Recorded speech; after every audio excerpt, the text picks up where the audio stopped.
You know, the way we define asset protection in our practice is, you know, the arrangement of one's financial affairs in such a way as to place assets beyond the reach of future potential creditors, Right. while at the same time the client continues to benefit from those assets. That's right. Which in a financial sense is sort of having your cake and eating it too, which Right. pretty much everybody likes to do. Everybody likes to do. Yeah, that's Right. right. So, well, and this is interesting because, you know, when this started, one of the tools that we'll talk about is the concept of a self-settled spendthrift trust. And so 20 years ago, that was actually unknown whether that was going to be against public policy in this country, whether the U.S. courts would ultimately throw out that kind of thing.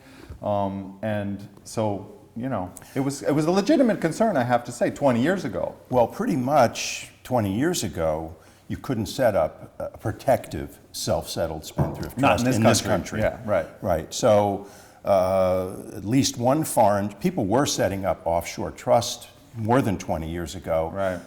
The protection that those trusts offered was just the fact that they were formed in another country. Right. There was no, well, it's more than 20 years now, but maybe 20, 30 years ago. 30 years, yeah. There was no protective legislation specifically directed at protecting trusts back Right, then. right. And again, the only protection came from the fact that maybe the trust was set up in the Isle of Man, which Right. a lot of people hadn't even heard of. Right, which was some protection because it was just a long way away. Right, exactly, some protection. Yeah. But back in 1984, the Cook Islands, which used to be part of New Zealand until 1965, the Cook Islands needed to generate some revenue for that country, and they passed the first comprehensive asset protection trust law. And since then, maybe 30, 35 other countries have jumped on that bandwagon and have Right. enacted varying degrees of protective legislation.